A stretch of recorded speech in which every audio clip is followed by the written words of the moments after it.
There are moments on the internet when time stops. When a man blinks too slowly, adjusts a ring, wears nail polish a little too confidently, and suddenly your entire queer intuition screams, "Wait, he's not straight?" In this episode of Rainbow Spotlight, we're revisiting the moments that broke us. Not with scandals, not with statements, but with pure, confusing, soul-snatching vibes. These 5 men didn't say a word, but their energy, their presence, their everything made queer fans pause, replay, and whisper, "This man is not heterosexual, I can feel it in my chest." Drop a if you've ever had a, "Wait, he's not straight?" moment. And tell us, where are you watching from today? Let's feel confused together.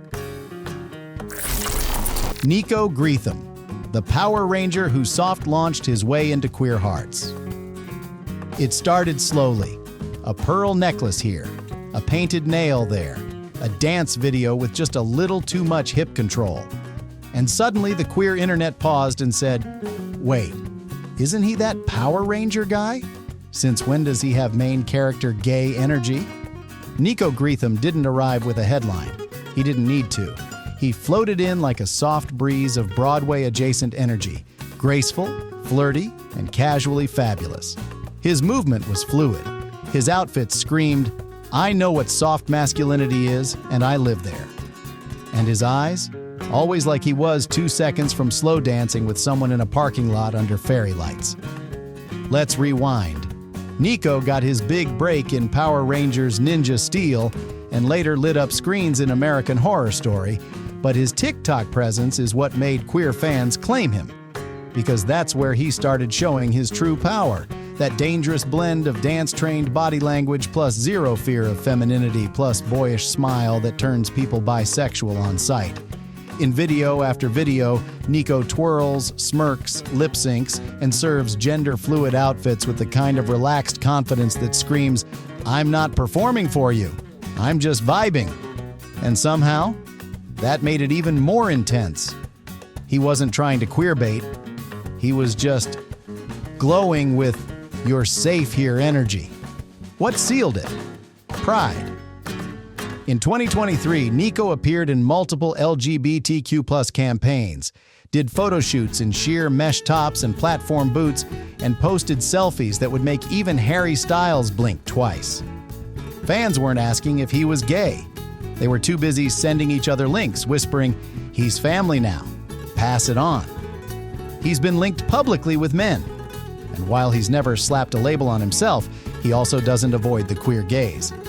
In interviews, he talks about emotion, freedom, breaking masculine norms without turning it into a press strategy. He exists in the in-between. He lives there, and queer people recognize that as home. The fan base? Obsessed.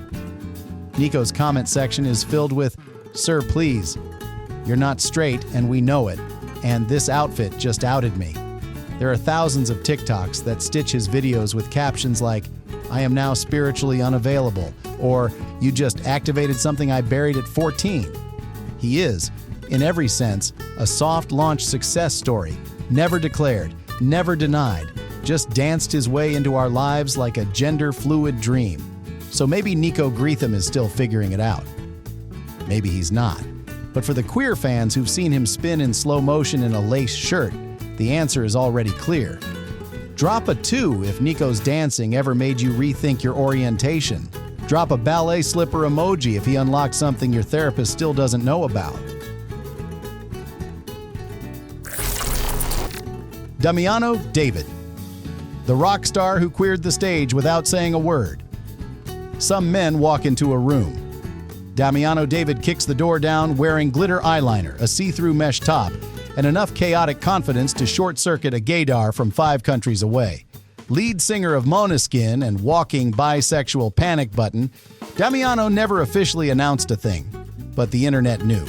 From the moment Måneskin won Eurovision in 2021, fans clocked something in him. It wasn't just the looks, though, let's be real. He's what would happen if Freddie Mercury and a Prada runway had a baby. It was the vibe, the energy, the swagger that said, "Yeah, I could take your girl or your boyfriend, depends on the mood." Damiano's entire aesthetic is queer-coded chaos. Lace shirts unbuttoned to the navel, platforms higher than your GPA, painted nails, pearls, and a stage presence that says, "I'm here to seduce everyone, no questions asked." He's not dressing up for attention. He is the attention. And then there's the kissing. Oh, the kissing. Damiano has kissed his male bandmates on stage more times than we can count. Is it performative? Maybe. But does it feel forced? Not even a little. It feels natural, joyful, defiant, like someone who knows exactly what he's doing and loves that the internet can't look away. What makes Damiano different from your average rock god is the softness underneath the chaos. He speaks openly about toxic masculinity. He's pro-femininity. He defends queer fans. His interviews are filled with phrases like freedom of expression and authenticity. He's not just wearing glitter to shock people. He's wearing it because it fits. Queer fans see that and immediately respond with, "Yeah, he's one of us." Not because he checked a box, but because he walked right past the box and set it on fire with a wink and a tongue ring. His fan base includes queer teens, drag queens, straight women rethinking their husbands, and at least 3 generations of LGBTQ+ folks who haven't felt this kind of musical lust since Bowie. He's not just a heartthrob, he's a symbol. The beauty of Damiano is that he doesn't need to explain. Whether he's on stage grinding in leather pants or off stage in a silk robe sipping espresso, his entire existence feels queer. Not in orientation necessarily, but in impact. So maybe Damiano David is straight, or bi, or pan, or none of the above. Honestly, doesn't matter. Because when he throws his hair back and locks eyes with the crowd, everyone feels it. This man does not operate under heterosexual energy. Drop a 3 if Damiano ever made you scream into your pillow. Drop a guitar emoji if you've paused his videos just to breathe. Charles Melton. Too soft, too beautiful, too suspicious. When Charles Melton stepped into May-December, something shifted. He wasn't just that hot guy from Riverdale anymore. He was devastatingly soft, vulnerable, intense in a way that felt suspicious. Queer fans around the world blinked twice and whispered, "Wait, since when is he giving us energy?" Let's rewind. Charles has always had that look. Sculpted face, poetic sadness behind the eyes, and a body that clearly knows its angles. But the shift didn't come from appearance. It came from presence. In May-December, his performance oozed internal conflict, longing, and the kind of emotional exposure queer people know all too well. His softness wasn't performative, it felt lived in. And suddenly, queer fans were watching clips not for plot, but for posture, for tone, for the way he made eye contact, not too direct, not too shy, just loaded. In one interview, Charles broke into tears talking about his process. He spoke about empathy, fear, feeling too much. It wasn't just actor talk, it was queer-coded soul talk, the kind that makes you stop breathing for a second. The comments started rolling in. Why does this feel familiar? Someone check his playlist. If Mitski is on it, we're claiming him. He cries prettier than I do. This man is not straight. He's never made any public statements about sexuality, and honestly, he doesn't have to. Because queerness, especially in this generation, isn't just about labels. It's about resonance, energy, who you remind people of. And Charles? He reminds us of someone we've known before. The quiet boy in high school who looked out the window too much.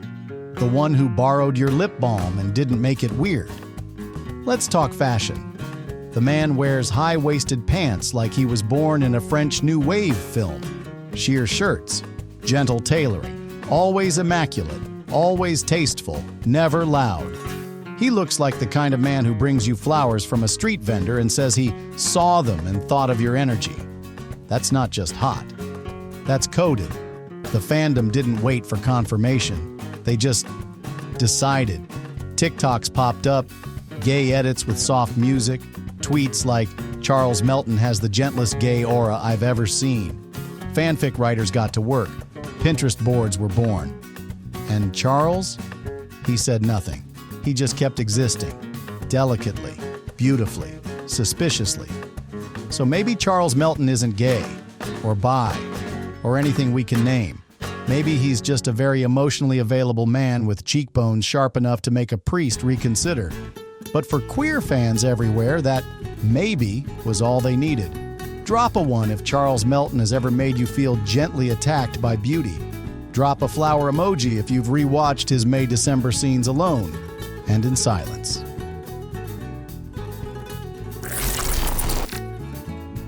Ross Lynch, from Disney sweetheart to queer icon. Without a label, let's be honest, none of us saw it coming. Ross Lynch started off as the clean-cut blonde heartthrob on Austin and Ally, every bit the poster boy for straight teen stardom. But somewhere along the line, the shirts got tighter, the dancing got smoother, and the vibes got suspicious. The shift began subtly. First, it was the music. His band, The Driver Era, brought out a side of Ross that was raw, sultry, and soaked in indie sex appeal. Then came the live performances. Shirtless, sweaty, hips moving like he was auditioning for a Prince tribute band. Fans weren't just watching. They were staring, analyzing, rewinding. It wasn't about sexuality, it was about energy.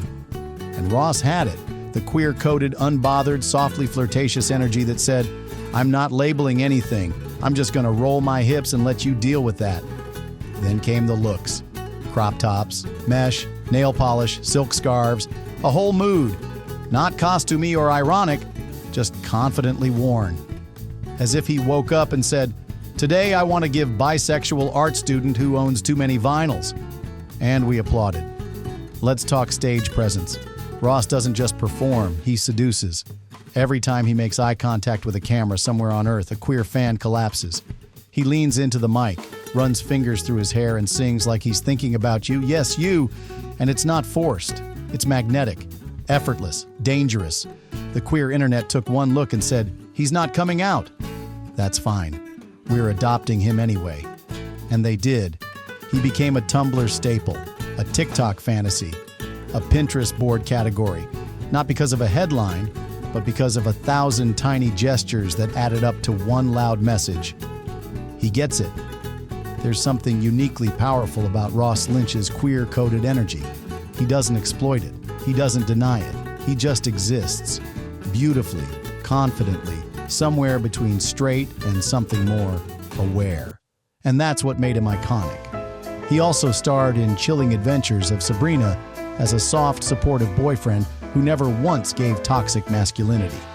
If anything, he gave sensitive, queer-coded jock who writes poems at 2 a.m. The fanfic practically wrote itself. And yet, despite all this, Ross never felt like he was trying to be anything he wasn't. That's the secret. Queer fans don't always need a label. They need a feeling. And Ross gives that in every move he makes. So maybe Ross Lynch is straight. Or maybe he's something more layered. All we know is when he steps on stage, takes off his shirt, smirks like he knows what he's doing, we're not just watching, we're spiraling. Drop a 5 if Ross ever made you rethink your type entirely. Drop a disco ball emoji if you've saved a thirst trap and never told anyone. And never.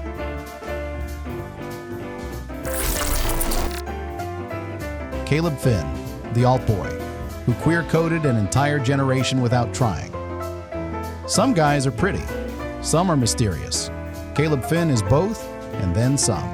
With eyeliner sharper than your ex's last text, a soft Aussie accent, and the ability to switch from scary to seductive in one TikTok, Caleb has queer-coded his entire online existence so hard, fans didn't ask questions. They just welcomed him home. Let's break it down. Caleb started out as a spooky content creator, dark lighting, horror transitions, creepy characters. But the minute he looked into the camera a little too long, blinked slowly with that side smirk, and posted a thirst trap with gender-fluid makeup, the internet said, "This man is not operating under straight boy rules." It wasn't about who he was dating. He has a kid and a partner. It was about the vibe. Because queer energy doesn't require a relationship status. It requires presence, and Caleb showed up with fishnet shirts, chokers, painted nails, and chaotic bisexual lighting. All while still somehow giving sad alt boy who writes poetry in his Notes app. Fans started flooding the comments. Why do I feel gay and possessed? I didn't know haunted could be hot. Bro, you just soft-launched your queerness and no one blinked. And it's not just the looks, it's the performance. Caleb shifts identities in every video, switching genders, aesthetics, voices, characters. His content doesn't just play with horror, it plays with fluidity. It blurs the lines. It says, you don't have to choose one thing to be. You can be beautiful, scary, masculine, soft, all at once. That is peak queer-coded behavior. The most powerful thing about Caleb is that he doesn't label anything. Not his content, not his energy, not even his sexuality. He simply exists in a way that makes queer people go, I've never seen myself exactly, but this feels close. And that's why he's family. Because for so many LGBTQ+ youth growing up feeling like too much or too weird, Caleb is the one who made too much into an aesthetic. He's the spooky older brother you find on TikTok at 2 a.m. and think, he gets it. He gets me. He's never had to come out because his existence already resonates. He gives us the fantasy of being seen, not in a loud way, but in the quiet space between eyeliner strokes and one slightly raised eyebrow. So is Caleb Finn straight, married, queer? None of that matters. Because to queer fans, he's not a label. He's a mood, a moment, a mirror. Drop a 4 if Caleb ever made you question why goth boys suddenly feel like home. Drop a spider emoji if you've ever rewatched his transitions for research.